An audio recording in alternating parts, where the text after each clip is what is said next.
Here we go.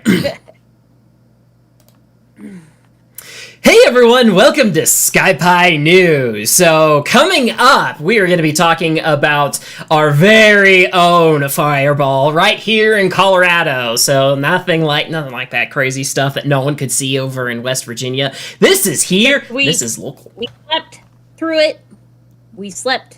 But we had cameras rolling. So, and then after that, we are going to be talking about this huge trough that's coming through like it doesn't give a rip what time of the year it is. So that will be very interesting to dive into. And also the La Palma eruption reached the sea and is creating kind of some toxic gas in the air. So... and don't live on a volcano. Yeah, and apparently Australia got a tornado like down. That's news to me. I did not hear about this. What? I didn't know Australia's got tornadoes. Yeah, I mean, I didn't either. So that'll be interesting to cover. And so Hurricane Sam was out there messing up some Dolphins' day, and there was someone sent a drone out into it, one that floats.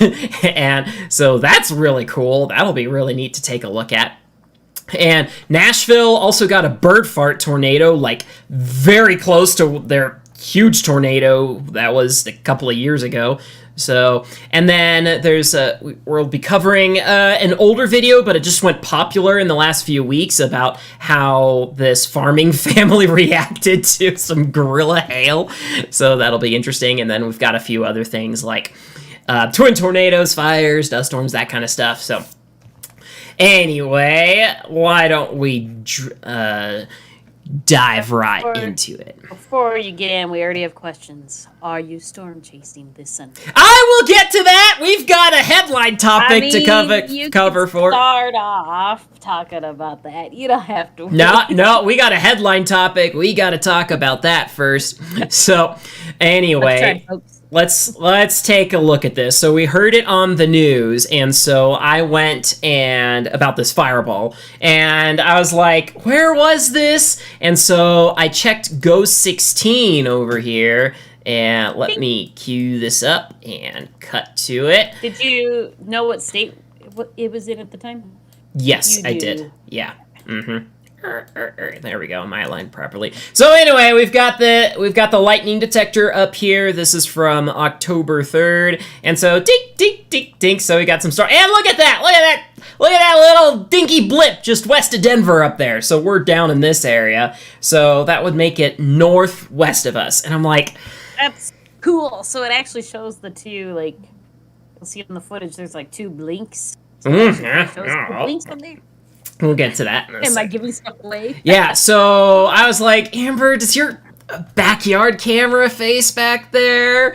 But what do you have it pointed at? Robbers who break into the house, which means they pointed at doors. And Pi was like, "Can we start pointing your cameras up at the sky?" It's like, I don't think robbers come from the sky. I'm sorry. So, I looked at it regardless, and finally I found a little blip just in the very top corner of the sky. But those cameras are garbage. They're just standard definition, and it was off in the corner of the frame. However, we do have this camera here that is pointing the opposite direction towards the street because this is my camera. Yeah. This is our actual footage. Yeah. It's kind of exciting when we get our own footage. Yeah. So we pointed it here because a drunk driver crashed into our fence right there. Yes. So and got stuck. Yeah. So then the police arrested the guy. So I installed the camera. Yeah. So this one is a slightly higher resolution, but it's really compressed. But here we go.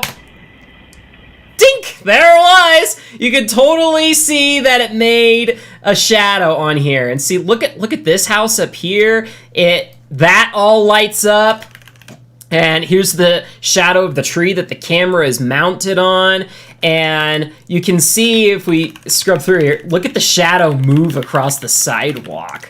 So I was like, whoa, this is actually I think this is kind of cool compared to what it actually looked like. So this is at 4:30 in the morning. So I work for a church. So I got up an hour and a half later, and I was like, "Come on! I was even driving north."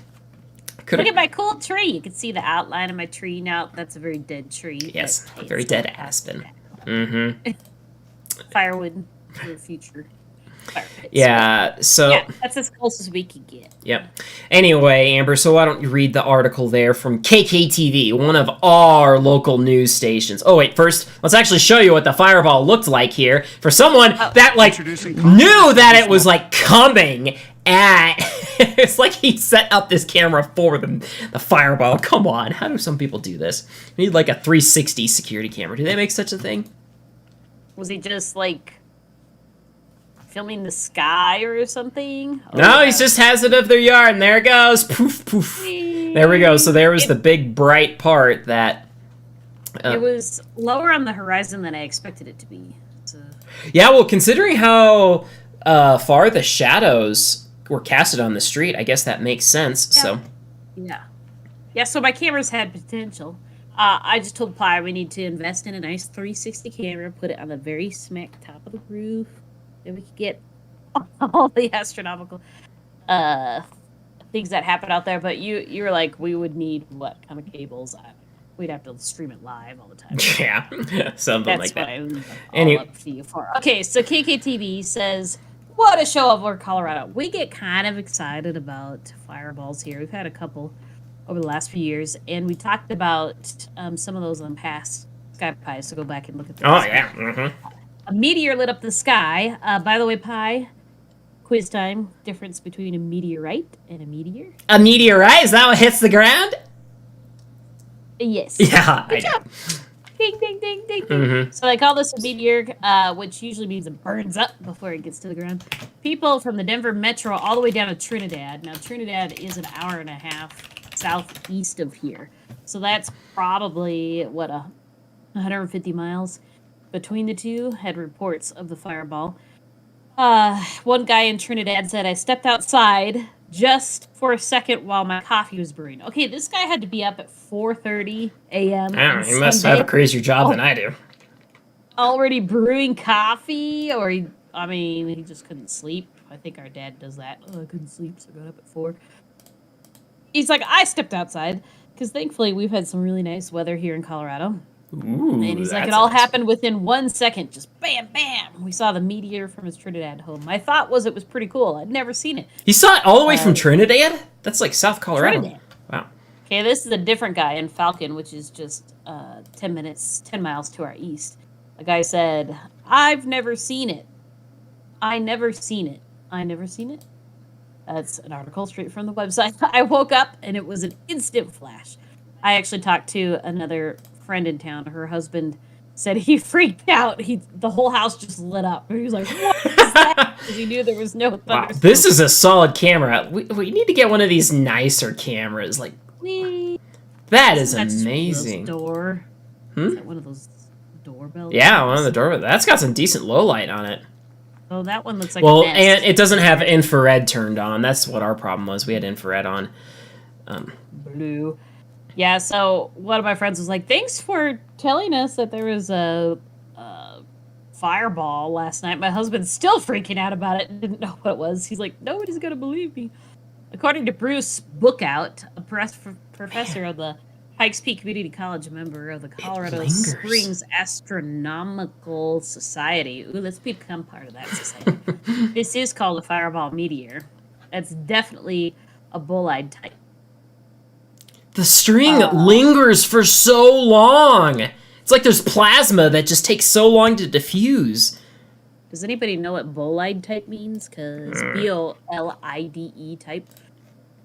There's multiple different types of meteors that come through. The vast majority of them we see through this are all pieces.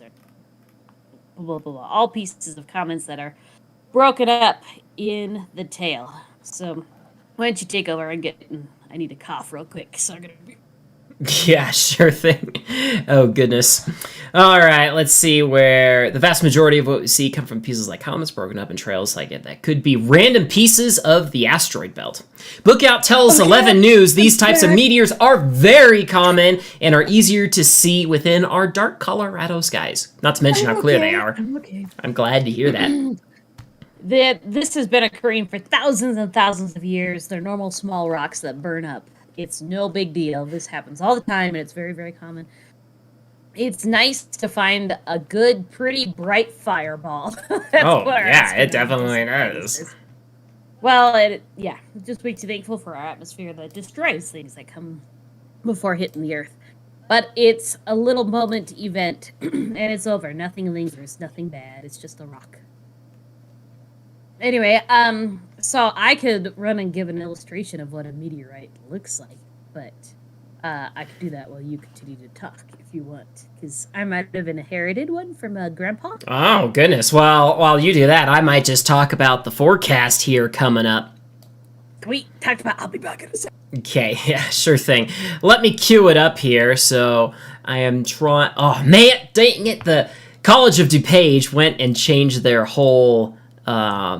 thing. Okay, here we go. Let's pull this up here. So, like everyone in the meteorology community has been talking about a huge trough that's just been working its way into the country over here. So, we've got this nice trough here, and it looks like it's gonna be bringing some severe weather. Like, this is the kind of stuff that you expect in spring. Like, I've always heard that there's like an uptick in severe weather in like around November. So I think maybe it's getting an early start. So yeah, we've got that nice one there. It kind of looks like a second one might be coming through, unless that's the one. Let me see. This is Wednesday. So actually, yeah. Okay, so this is the main one. This is the main one. And then this is the first one that's going to be driving the severe weather in Oklahoma on Sunday. Yeah, so the SPC already has... Oh, I think we got Sister Pie back here. Anyway, okay, while we continue that, I'll show you the SPC here in a second, but anyway. SPC. Here's my show and tell. Dun, dun, dun, dun, dun, What do you got there? Where's that from? Grandpa. This is from Grandpa. So, oops, this way. I should get a scale because this thing weighs a ton.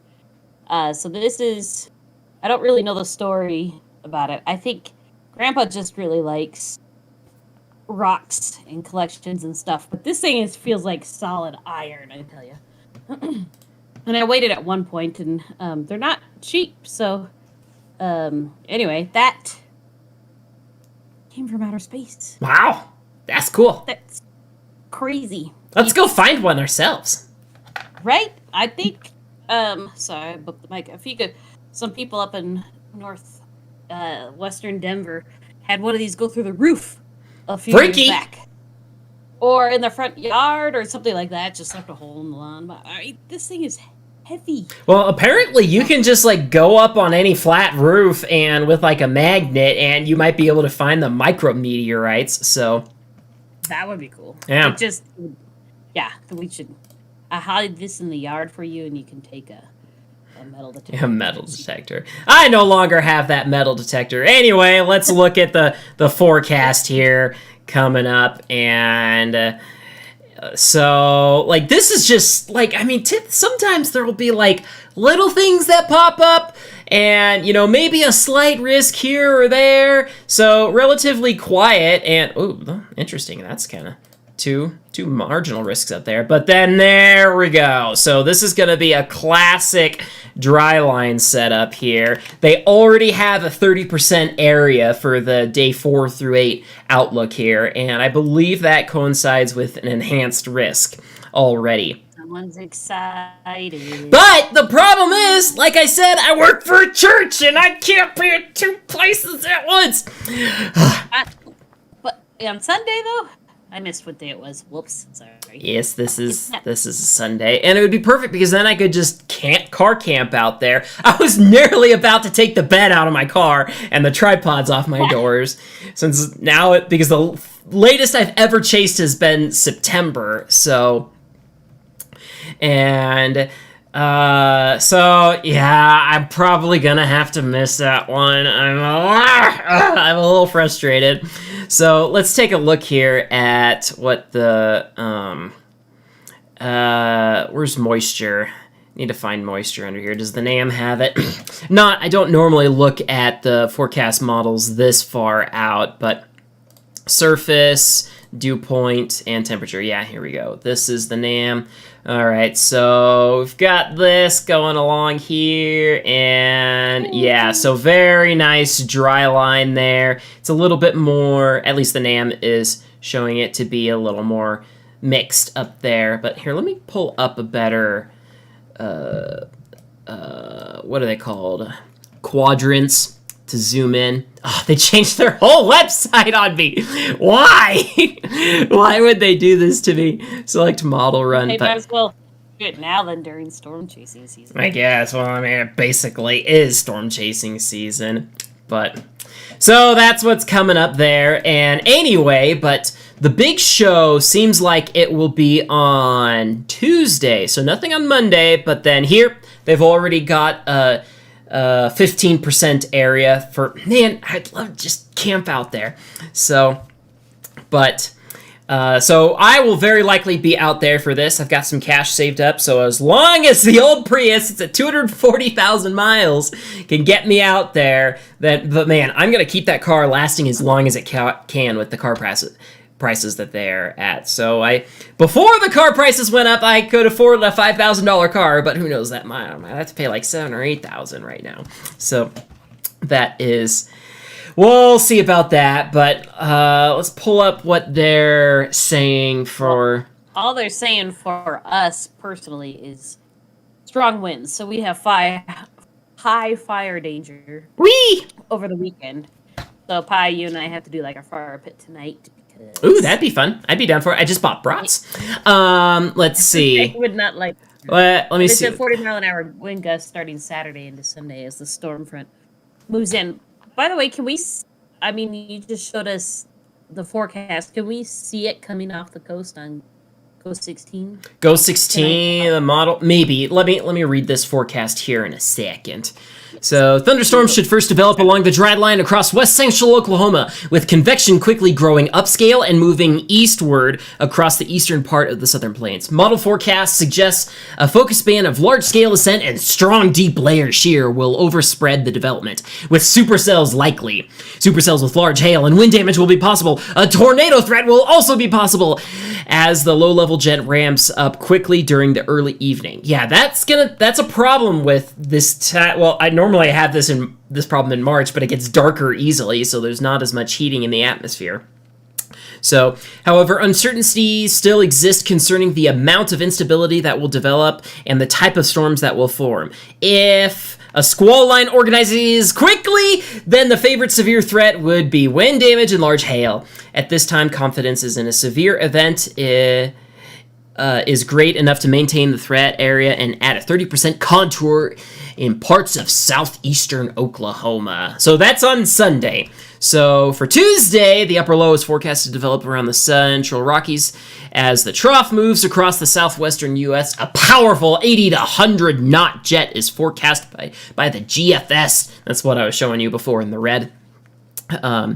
And to eject northeastward across New Mexico into the southern high plains. Ahead of the system, low-level moisture and instability will rapidly increase, according to the GFS. Under this scenario, moderate instability would be expected to develop by afternoon in much of the central east Texas, Oklahoma, and central blah, blah, blah. This would evolve into numerous thunderstorms developing just east of the southern and central plains dry line. Oh, yes, dry line. I love dry lines.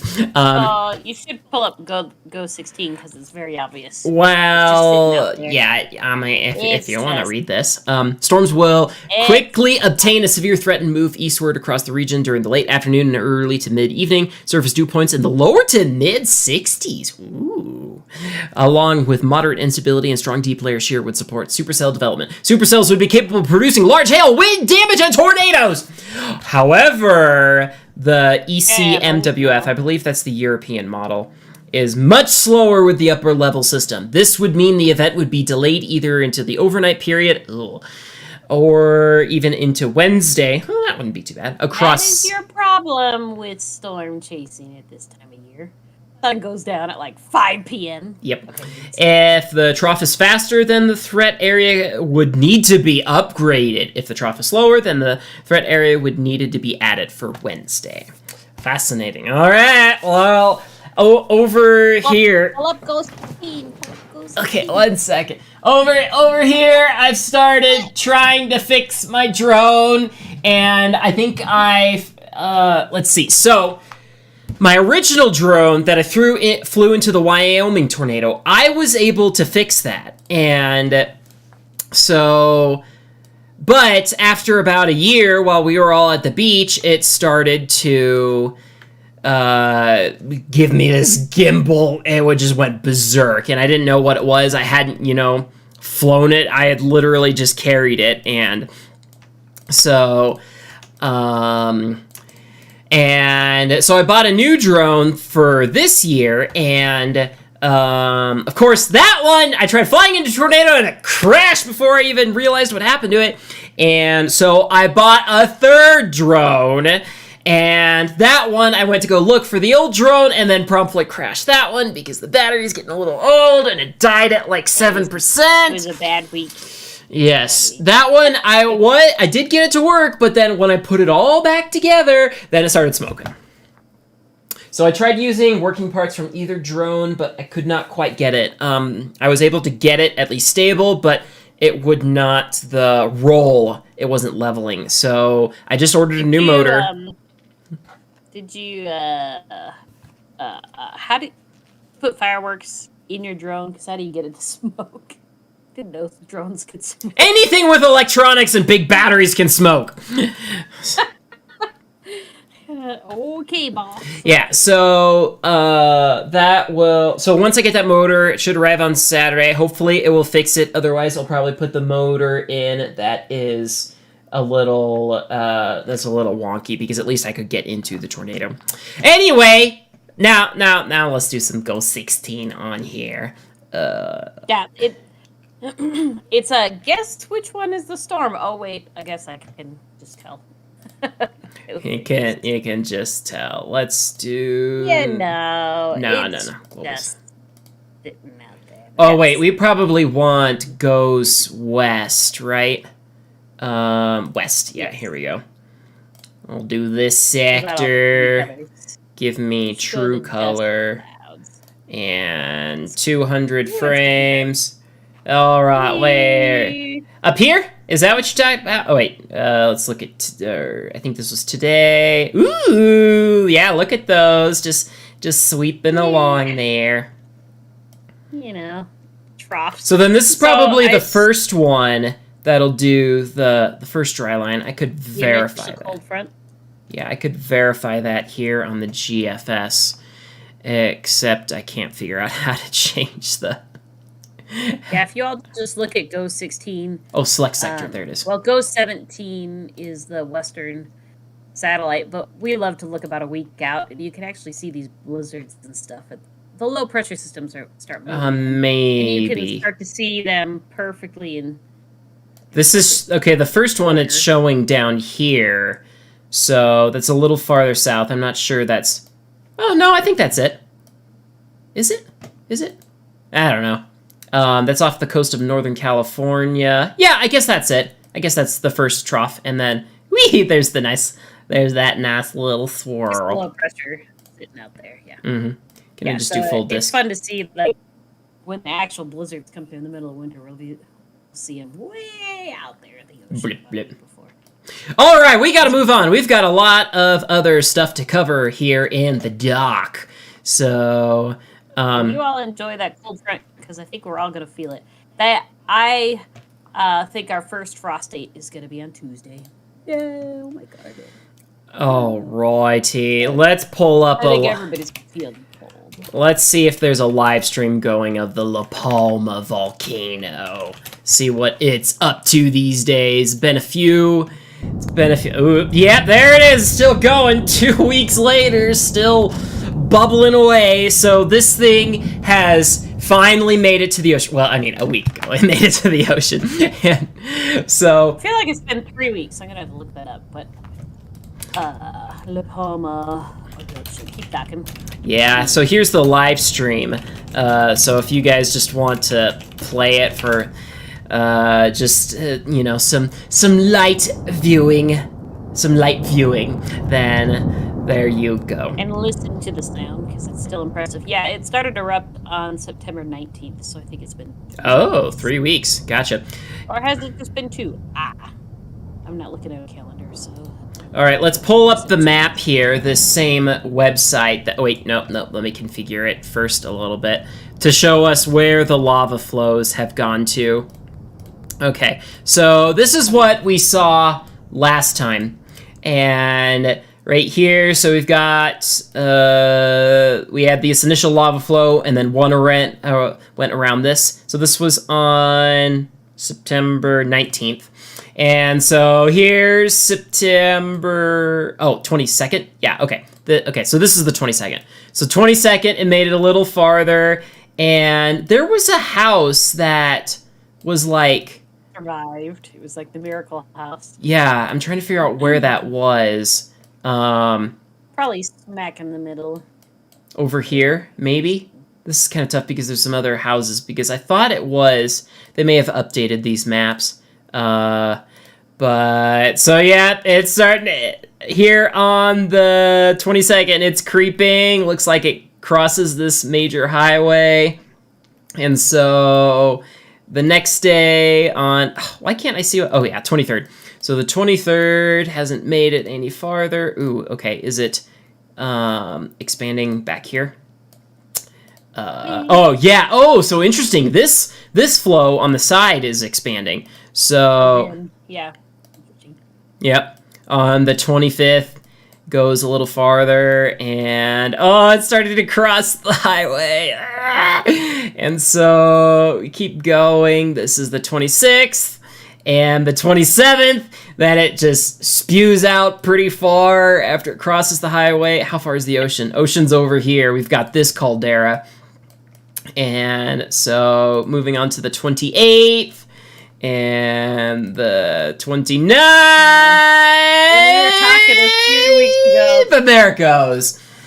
They were reporting that they didn't think it would get to for a while there. They're like, it's not going to get to the ocean, but it totally has. It totally did. So interesting. It didn't go along the north side of the caldera. It went on the south side of this. So man, like that would be like the safest spot to build your house, like on top of there. But I'm guessing it is closed off. You know, so because, you know, it, you know, like what's a caldera? If there's people living on it, it wouldn't look that great. Still impressive to watch.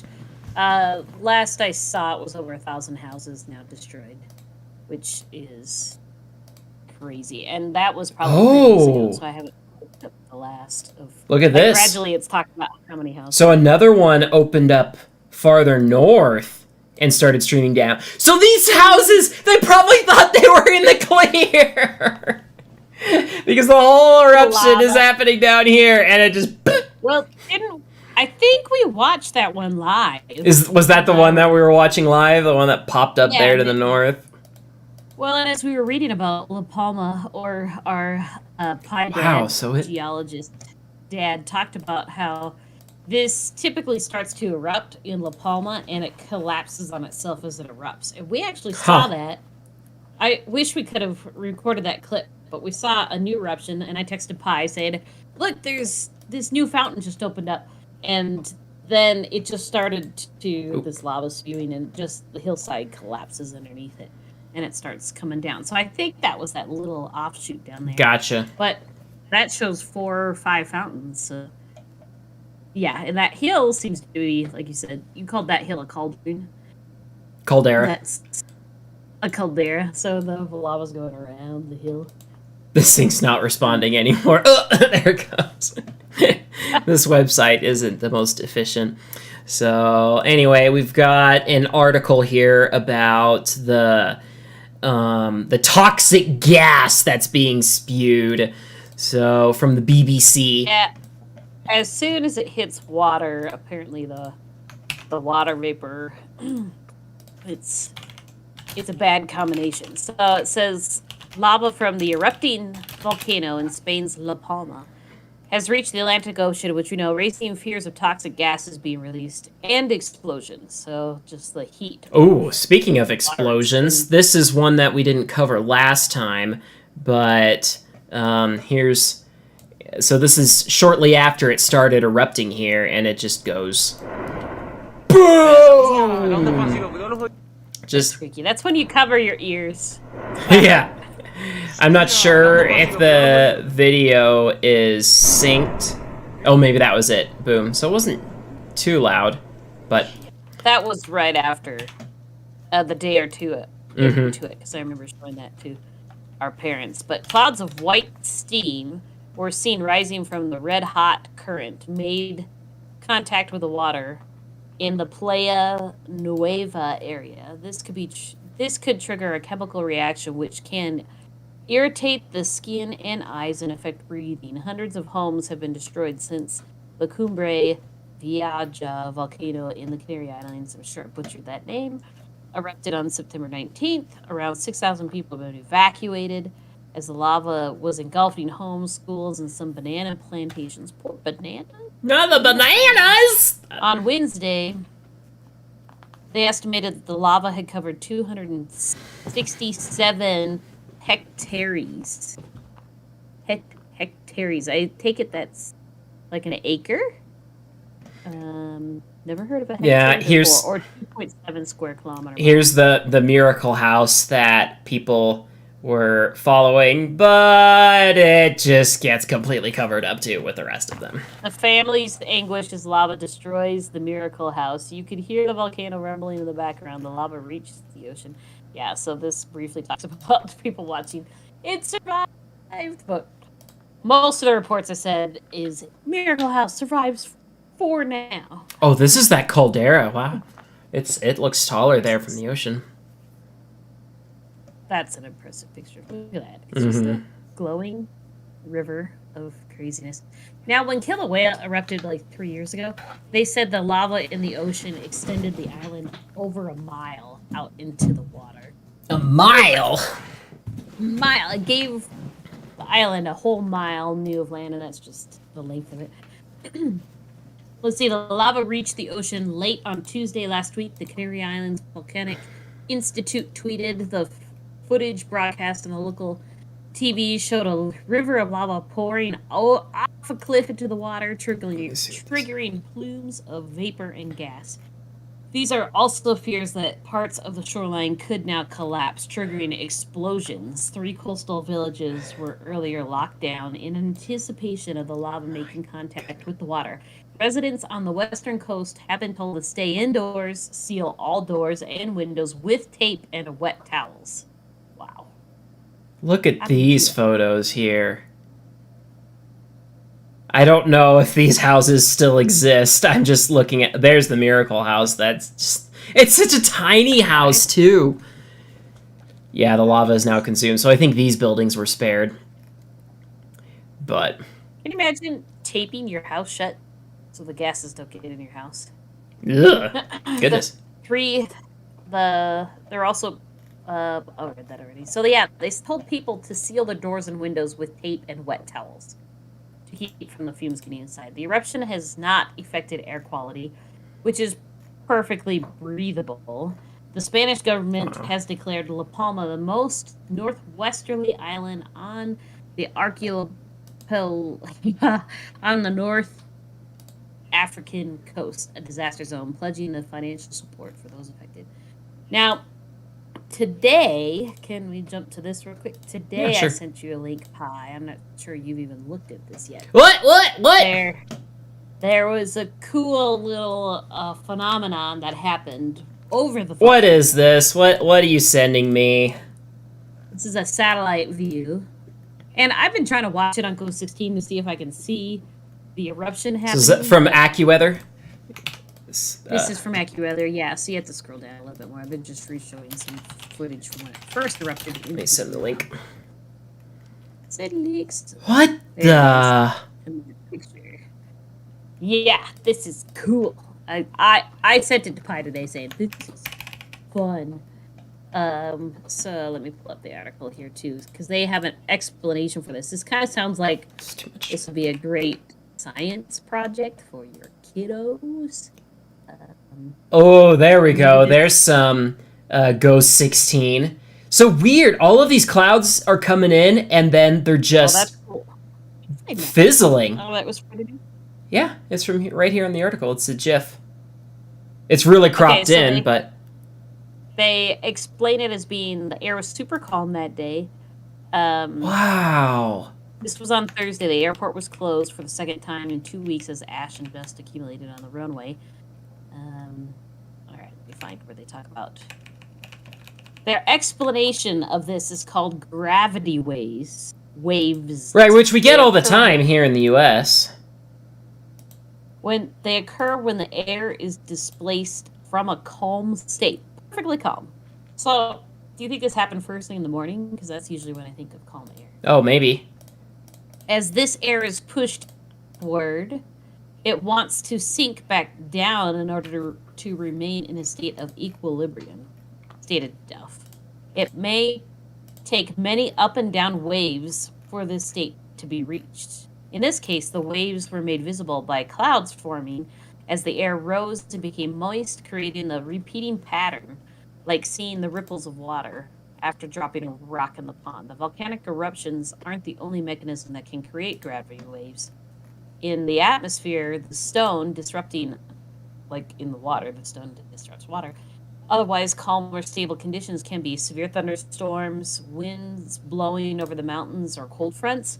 The gravity wave satellite photo wasn't the only impressive picture taken of the volcano from above. Planet Labs, Inc., which operates the largest Earth observatory, which you have shown on last SkyPis, took a stunning close-up the same day in which not only the eruption is visible, but also the lava which creates the coast, which reached the coast last week. So, are you seeing that picture? That's back sorry. in the article. It's scrolled down on the article a little bit more. So they're showing, that picture. Mm-hmm. Oh, So wow, you can really see the lava flow there. I didn't notice that under the towering smoke. Yeah, so this was an impressive... They said that the largest Earth observation fleet of imaging satellites took a stunning close-up the same day. That's cool. And then it looks like it did a whole new eruption. I mean, that plume is pretty impressive. Thousands of residents have been evacuated from the Canary Islands. We talked about that. Hundreds of buildings and farms destroyed. We're still talking about a miracle house in this article. But, yeah, I saw those gravity waves. So, apparently thunderstorms can make them, too. Who knew? Yeah, they're all the time. I mean, you just kind of see them as, like, little ripples in the clouds. I mean, if once you see them, you realize you've been seeing them all the time, so... But that's really interesting that it was there from... It's the volcano that creates it this time, so... I'm trying to find them. It said October. Oh, weird. Look at those eddies there. It's like these... this is really interesting. These islands are creating eddies in the cloud. You see this here? Look at those eddies there. This website gets overloaded really easily. Yeah, I don't know what time of day this was at. And I'm trying not to overload this website, but... I love those eddies. I almost tried to send you some last week, too. And it's because the mountains are so big on those little islands. Like, when we looked up the observatory, it's 8,000 feet above the ocean. So, there's cold air up there at that 8,000 feet of elevation. Yeah, I'm not seeing the shock waves. And plus, I'm not even getting that great of a resolution from this website, at least. So, I think it's time to move on. Pretty cool stuff. I'm glad I don't live in a volcano. Let's just say that. All right, so something about Down Under getting torn up. Oh yeah, down in Australia. This is nuts. Like they don't have much forecasting to go off of. So it's all desert. It's most of their country's desert. Mm-hmm. Yeah, so here's the article that we're pulling up here from abc.net.au for Australia. So this is down in the, let's see, I was looking it up, the southeastern part of the country. So it was down in New South Wales. So somewhere in that area. Yes, I have friends in New South Wales. They do have interesting weather. They have fires. They can get, well, I don't know if they call them cyclones, hurricanes, but this says that 3 people have been injured when a tornado ripped through north, southwest, central west. That's a lot of northwest, central. On Thursday afternoon, damaging properties and leaving 30-kilometer trail of destruction. David Hagney's home at Clear Creek near Bathurst was damaged when the tornado struck around 2 p.m. He estimated 300 trees have been ripped from the ground around his property. It just all went gray, and there were limbs flying through the air, and it just basically hit us. It was so fast, he said. Yeah, I don't think they're used to tornadoes. Yeah, I don't think so. Tree branches, tin, iron, things flying everywhere. Trees landed on Mr. Hagney's house and destroyed 2 cars. He and his family watched the tornado from inside the house. If this was a giant, it was like he just grabbed hold of a tree, screwed them up, and threw them on the ground, he said. We just stood in amazement waiting for it to stop. The good thing is we are all okay. Now, this is when I wish we had our other brother Pi here, and he could talk in a real... Not Brother Pi? In an Australian accent. Yes, Brother Pi. Mm-hmm. Because I cannot do an Australian accent. We have a line of damage roughly 25 to 30 kilometers. That's impressive. Mm-hmm. But it just kind of sits out there. I was viewing this video and I was trying to decide. It kind of looks like it's moving to the right, but I couldn't tell if it was coming closer. It just seemed to kind of sit there and not really do much. Was that your impression, Mr. Pi? About the tornado not doing much? Yeah, in the video you're showing there, it just seemed to sit in one spot and maybe move to the right a little bit. Damaging winds, large hail, heavy rainfall, potentially leading to flash flooding were all on the cards for the eastern seaboard. Yeah, and it looks like some of these buildings are pretty destroyed. I mean, I'm seeing roofs off. Yeah, no kidding. Have they rated it yet? I'm not seeing a rating here. Yeah, I don't know. I'm not even sure if they use the EF scale over there. So at least this particular article. I would say EF1, maybe EF2. Let's see, did this video say anything about it? But one rural fire service, Patrick Sinclair, said their family pet was sucked up in the tornado. Not the pet! Picked up and lifted 300 meters and survived, so that's good. Wow, says. Yeah. The SES are doing their job and trying to put a cover over the top of the house and trying to keep everyone safe. Mm-hmm. Yeah, so that's really something there. I'd love to pull up radar of it, and I think Radar Scope, you can look at Australia radars. Yeah, they do have radars out there, except I don't have Radar Scope Plus or Super, whatever it is. So, I will be keeping that to the United States for radar and such. All right, shall we talk about this drone that went into Hurricane Sam? You know, I just read the headline. I didn't actually read the article. I assumed it was a plane drone. No. This was floating. You said it floated? How did they do that? I mean, you just make it waterproof and make sure it can't tip over. And it has a motor on it, I take it, to make well, it yeah, fast. here it is. Sam was way out there. Yeah, it was way out there, but it's just got a couple of solar panels, a few instruments, probably a nice, good counterweight to keep it upright. And so, anyway, go ahead and read that article there that I've got from Saildrone Inc. This is apparently the first time that they've done this. They've released the first video footage gathered by the Uncrewed Surface Vehicle, the USV, for inside a major hurricane barreling across the Atlantic Ocean. The Saildrone Explorer SD-1045 was directed into the midst of Hurricane Sam, which was currently on a path that fortunately, not unfortunately, will miss the U.S. East Coast. The SD-1045 is battling 50-foot waves and winds of over 120 miles per hour to collect critical scientific data, and in the process is giving us a completely new view of one of Earth's most destructive forces. Equipping with a specifically designed hurricane wing, enabling it to operate in extreme wind conditions, the SD-1045 is braving Hurricane Sam in the open ocean. It collected real-time observations for the numerical hurricane prediction models, which were expected to yield new insights into large destructive cyclones. Well, I'd say this is a whole lot safer than flying a big airplane into one of these. Plus, Sam just sat out there, like, northeast of the Bahamas for, I felt like, days. It just, like you're showing there, it just sat there. And I guess it's moving a little bit.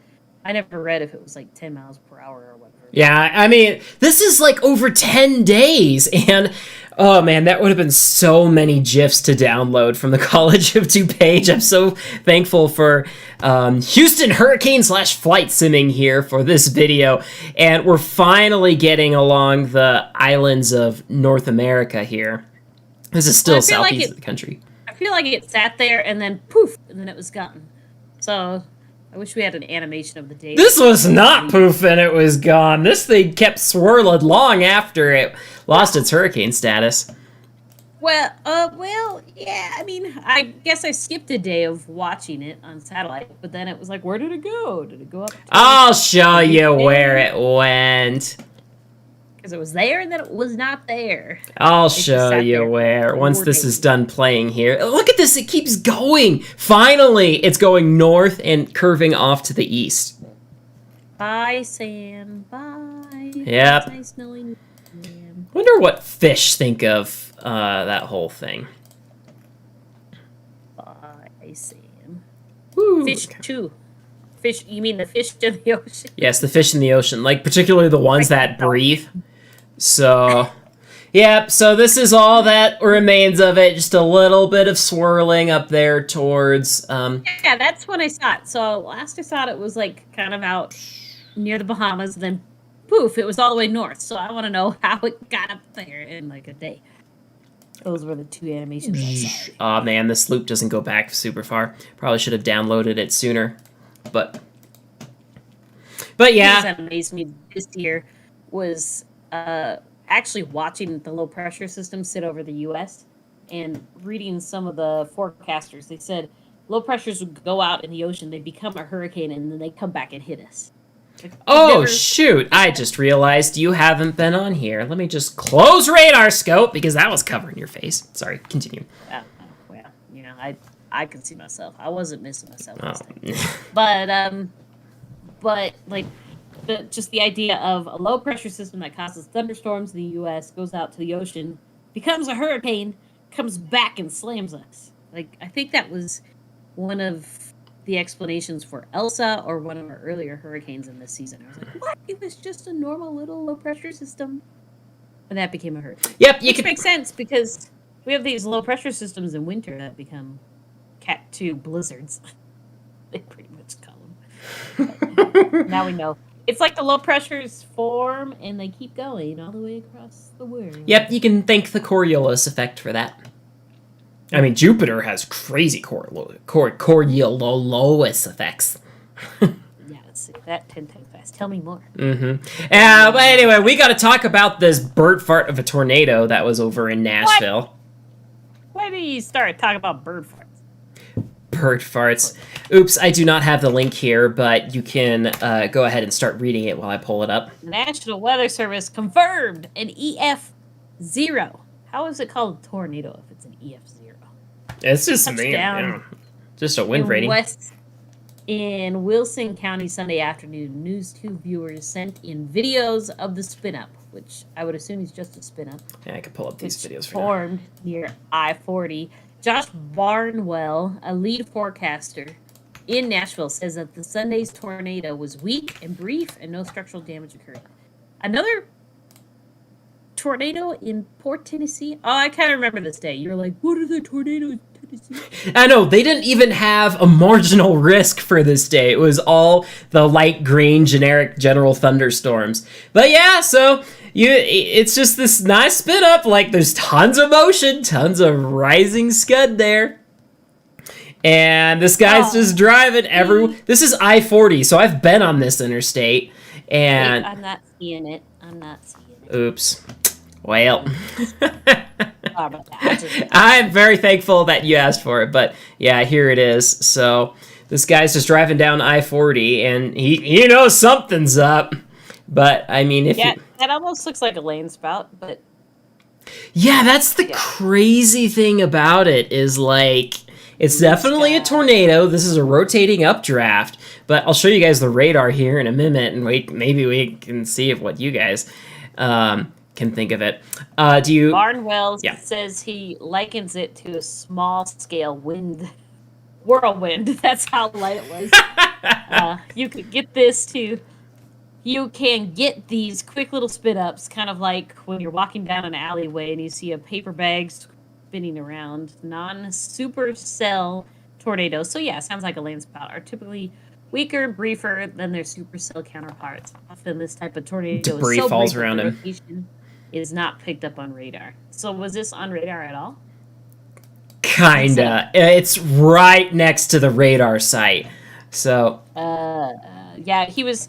So this guy in the article says it sounds like they probably couldn't forecast it. It's like the land spout up in Denver, the most scenic one that happened this year, and everybody was like, there was no tornado warnings. There was nothing, and it's because there was no circulation of radar until it was on the ground. You can't just. I think the tornado warning went out after it was already on the ground, but people are complaining. This one, they never issued a tornado warning. So I've got the radar pulled up here. So here's the tornado reports. Here it is. And look, we're like here's Nashville over here. And so... Hi, Nashville. Yeah, let me start it over at the beginning. Okay, so here we go. So we got this. It kind of looks like it's got a hook echo, though. So yeah, it doesn't look like land spouts here in Colorado tend to happen from like the outflow boundaries on the storms, but yeah, it's actually a thunderstorm. Okay, so on the 0.4 degree tilt, it is. You barely see any precipitation, but we go a little higher up in the atmosphere, and there is some precipitation. It could also be hitting clouds at that point. But, so it just goes right along, and so here's Mount Juliet, where they said it occurred.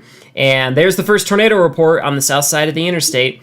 A small, weak EF0 tornado touched down along the John Hager Road in southwest Mount Juliet, then moved northeast across I-40. Several videos of the tornado were taken of this area. The tornado apparently lifted before crossing Central Pike, then briefly touched down again on Hatcher Road, where it blew down a few trees. Max winds here estimated 60 miles an hour. So the guy would have been driving on the interstate like this, going along there. And then we have a second tornado report and video evidence of what appears to be a brief spin up just inside the Wilson-Davidson counter line. No reports of damage. So, yeah. Now let's take a look at velocity. They, further in the article, they were just talking about how non-supercell tornado landspouts are not common in Tennessee, but in Colorado, they're very common. I don't think people can really see them out in Tennessee. That's too many trees. Oh, yeah, this is so noisy. Like, velocity always looks so bad this far on the radar, but I guess you can kind of see where it is, where it should be.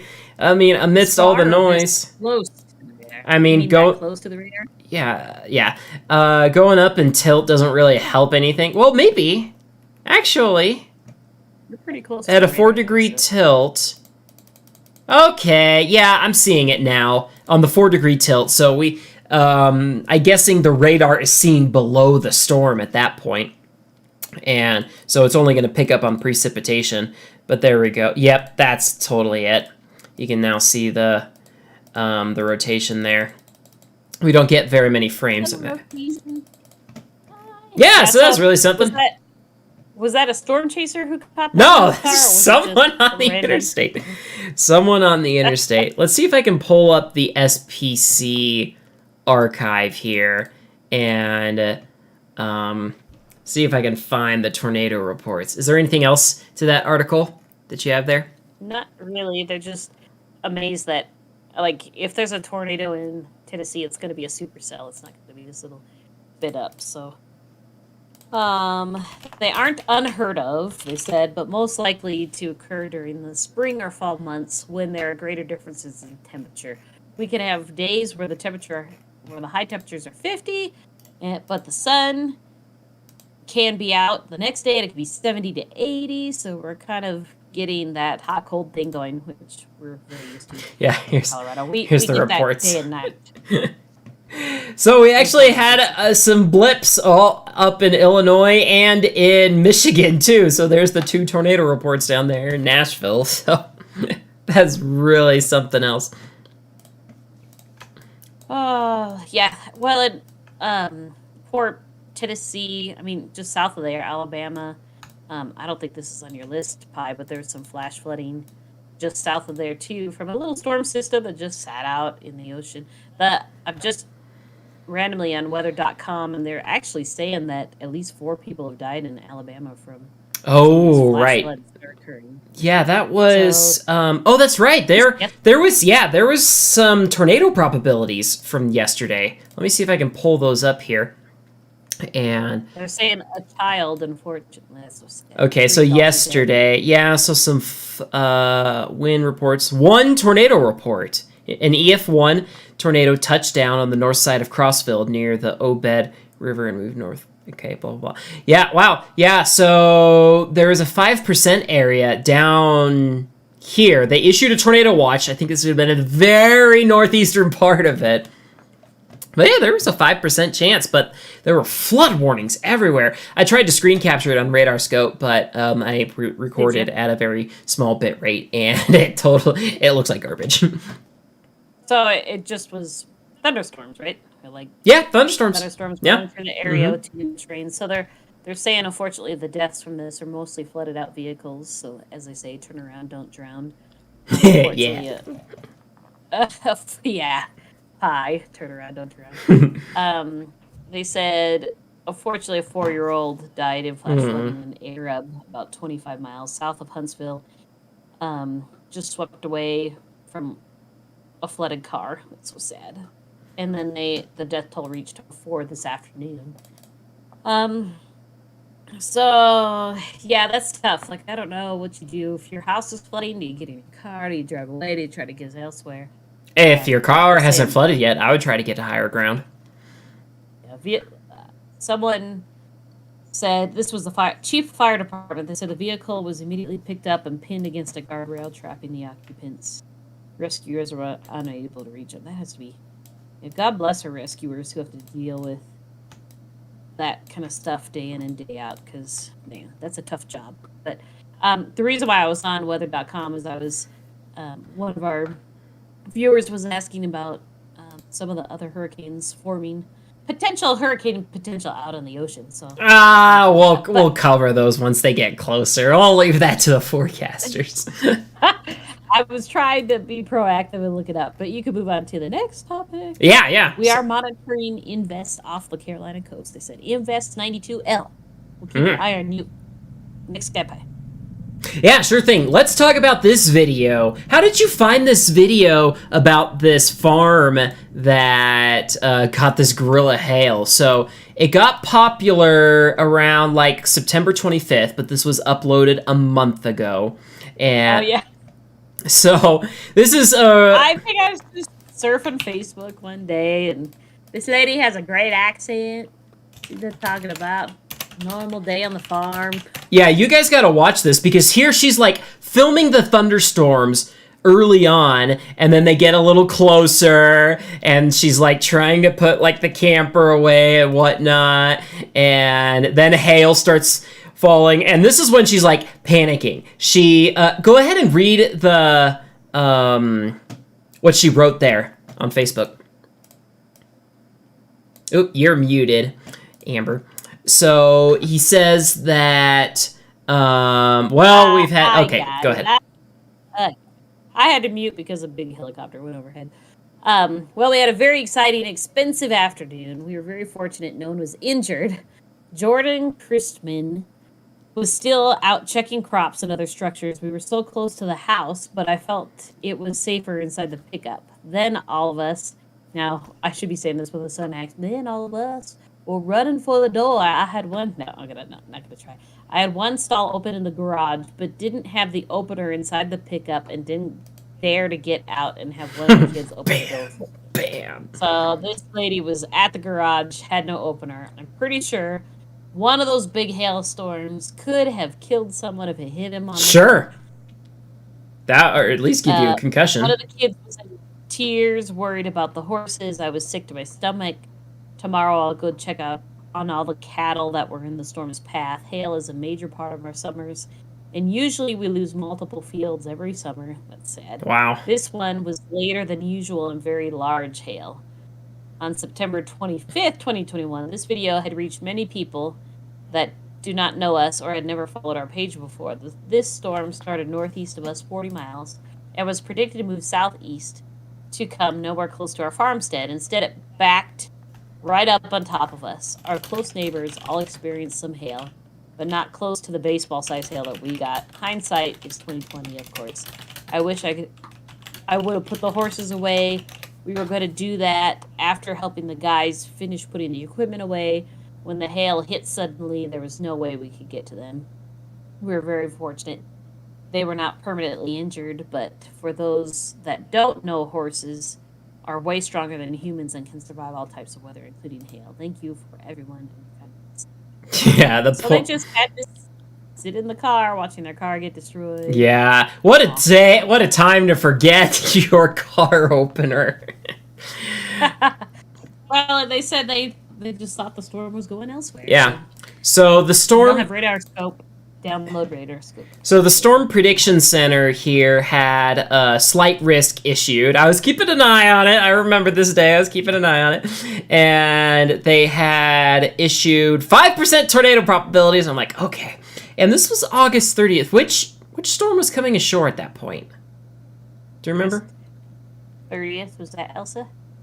Maybe. I thought there would be more reports of it. But yeah, so a little 5% up there, but the hail probabilities here. So they issued a 15% Ida. hatched area. Hurricane Ida. Oh, it was Ida. Gotcha. And so definitely they had forecast, and I pulled up the radar on here so we can see. So early on in the video, she's seeing these storms pop up and these. So she said that it was, or LC Farms on their Facebook page. No, not that one. It's like right in this area.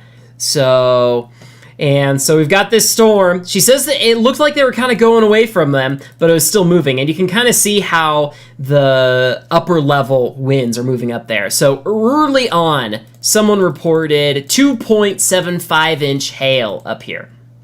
And even like making like a little hook echo. So you're not allowed to drive into 2.5-inch hail. Too late. So max hail size 1.5 inch. So let's see. So they said 1.5 inch, but someone reported 2-inch hail there. So and there's 2.75 inch hail ongoing for 15 minutes at the time of the call. No wind. So and it moves down towards them again. They're in this area. And then someone reported 3-inch hail. Photo relayed through social media. And let's see. So, and now we're starting to get a hail spike from the Bismarck radar up here. And so this is about when it starts falling on them. And 3-inch hail. Report from the August 30th storm. Large hail punched many holes through metal reefs and pole barns. 5 vehicles were substantially damaged. Hail hit hard enough to clean spots off of concrete driveway apron. To clean spots off on concrete driveway apron. Was it an apron that was on the driveway and it cleaned the apron? What? Bird bath was broken up. So that's in the video too. They show that. And holes were punched in vinyl hot tub covers. Some windows were broken on pole barn, and exhaust vent from pole barn furnace was busted off. The question is that a storm chaser or is the farm? That sounds like their farm itself. Because they show a bird bath in the video. That's like... Right, so are the farmers their own storm spotters and they did their own... No, they're just really... Well, I mean, they've got a really active social media page on there, on that Facebook video, so I would imagine that they would be well-versed in reporting this kind of stuff. Yeah, so that was kind of crazy. But yeah, hail, like, I mean, the SPC does forecast it, so... I mean, she was so close to getting inside, too. But one lesson to learn from this is that hail isn't gonna, like, hurt you in the car. As long as you get away from, like, the windshield, like, the worst that can happen is some glass will. They say cover your eyes. Well, I mean, or you can just get in the back seat, you know? The side windows aren't gonna do too much to you, but... So yeah, but yeah, so that's a really interesting video there. If you guys would like to check it out, so because it's like a whole vlog, so not very much farmers talk about that or vlog about their whole lives and stuff. All right, so we just have a couple more reports. So it looks like that Italy got a couple of twin tornadoes here. So this is the Severe Weather Europe shared this from a Facebook group. And so... yeah, Italy is like number 2 behind us, isn't it, for tornadoes? So look at... Yeah, so they had lots of storms here go through and drop lightning. But yeah, number 2 country for tornadoes is Italy. So... Is it? I'm guessing, so I don't know. It is, yeah. Statement, but... But yeah, so they got twin twist... Ooh, and some nasty hail there. Oh, big hail. Yeah, I think my boss, who has been in Italy several times, tries to tell me that often. Like, you know, Italy is known for its hailstorms. But look at those cool twins. Yeah, like, I'm trying to think if one of them is anti-cyclonic. Yeah, maybe it's a satellite. I'm not sure. Because this is the clear...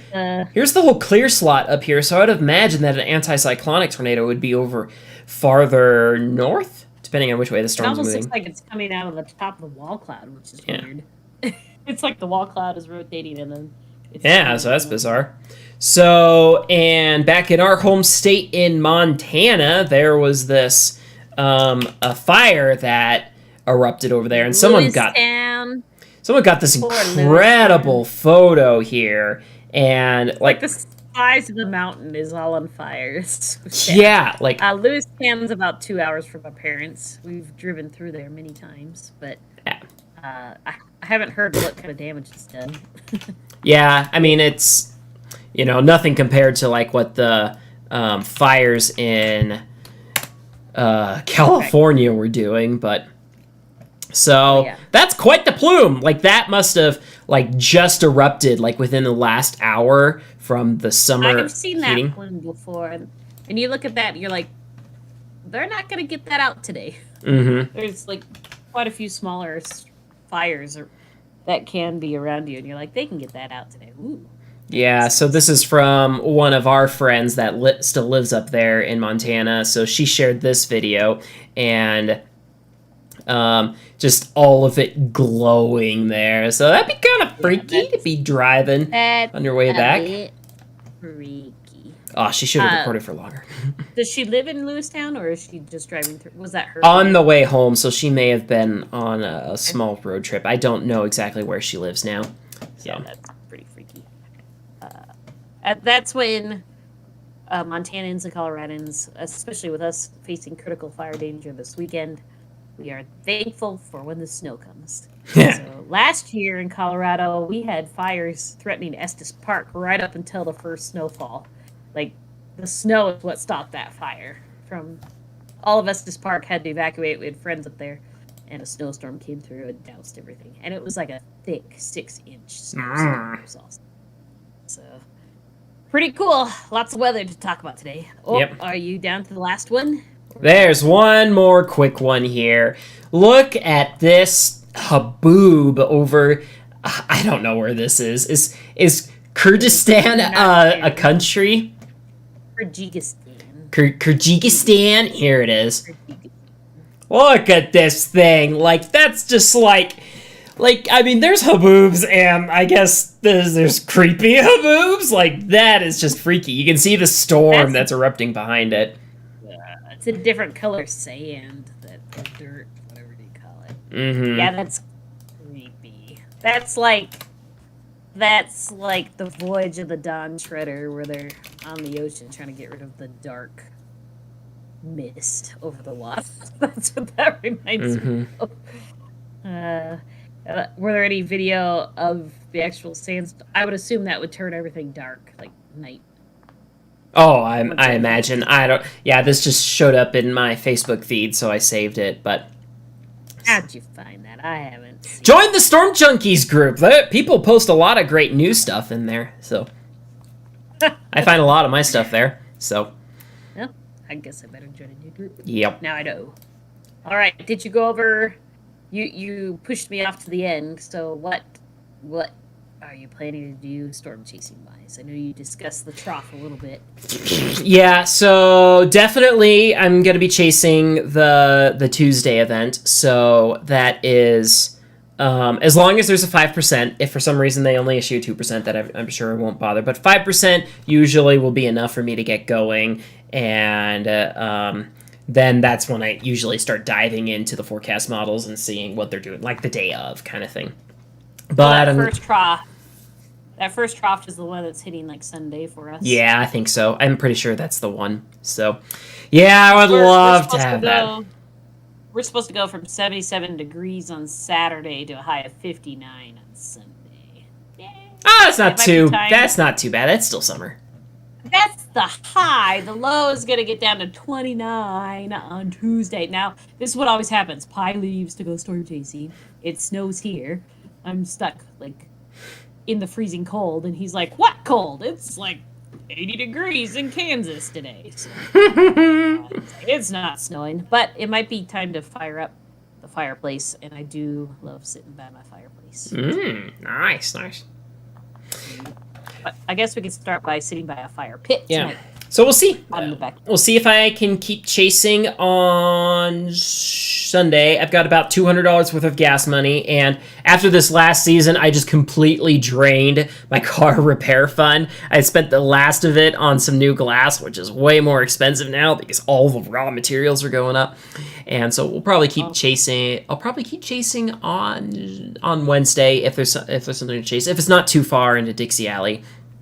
So. Are you going to go look for your drone? That's always the other question. Well, I gotta get one fixed here first, so hopefully this new motor I ordered will fix it. Oh, you're hoping to use the fixed one to help you find the other. Well, no, yeah, I'll probably go look for the drone probably in January when everything's had a chance to flatten out there, in between snowstorms.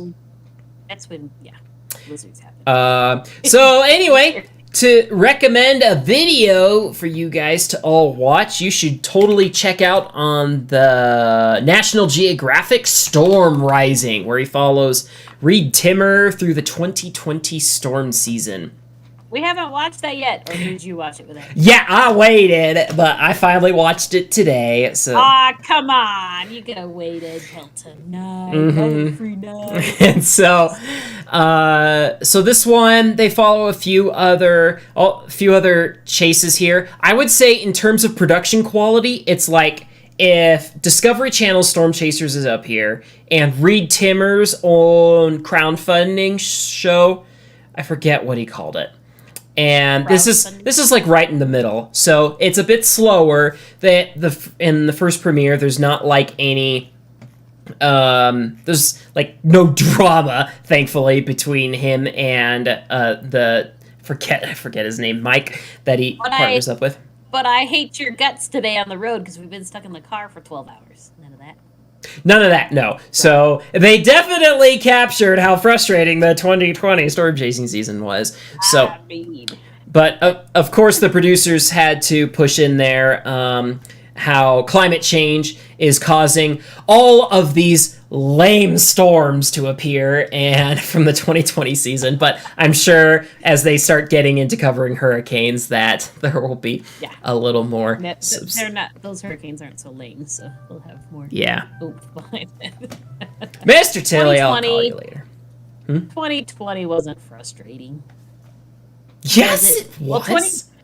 I remember 2020 with Pi. He was all nervous about going out storm chasing when the country was shutting down for COVID, and he decided to take gallons and gallons of water in his Prius with him in case he couldn't fill up a water bottle in the gas station. Wasn't that a No, I had to start doing that because I couldn't fill up. I had to fill up my water bottle at sketchy rest stops. Yeah, that was before I realized you could just buy gallon water at Walmart. And when I was like, that's so easy. I'm at Walmart so much already while I'm storm chasing. Their Wi-Fi is amazing. You're all worried if they'd stop you at the state borders because stay-at-home orders meant stay at home, and it was one state after another closing down. So that was an interesting season. It probably is good. It was a lighter storm chasing season just for that purpose. There was no place to eat, or you could get gas, but well, I mean, I always eat Walmart food anyway. So were the bathrooms even open? I think most of them were. Yeah, some of them weren't. But yeah, there was one time I was storm chasing in South Dakota, and I'm pretty sure that in this first episode is that same chase. And I'm just driving my little Prius. All of a sudden, I see this giant van behind me, and I'm like, okay. So I just pulled over and let the whole convoy pass. It's a big vehicle, so that's kind of fun. The series jumps all over. I recognized 2 storm chases from it. The first one was in June. The second one, I believe, was in May. The one tornado that they actually show in this series was from a 2% day. I had narrowed that down to 2 targets. I picked the north one, and the tornado was on the south one. I was like, I nearly had a 2% tornado. I hadn't had one at that point, so. Austin O'Neill said that in Ohio today that there was a landspout tornado. Do you have a way to look up storm reports from today? Yeah, I took a peek at it, but there's nothing. There's just one wind report, so far, at least. But yeah, it's tough to cover news that's happening the day of until things have a chance to do it. But anyway, we're at 1 hour and 15 minutes. It's time to wrap this up. I want to go cook some brats on the fire pit. So, fire pit? Yeah. Fire pit. That sounds lots of fun. While it's 70 degrees outside still. Yeah. Yep. That's what we like to do a couple times a week. Fire pit fire. Yeah. Well, anyway, thanks for joining us, everyone. So we're going to keep doing this at least bi-weekly. So, although I wonder, guys, either write a chat or leave a comment on, would you like this in a podcast form? I could probably start posting this. And so that way you guys could listen to it. So we'd probably have to adjust our descriptiveness so that way audio listeners could hear what we're talking about. These screens, it's so the radars obviously wouldn't come through and things. Go 16 satellites, but so that way you don't have to see our faces all day long, which I wouldn't mind. There's nothing wrong with your face.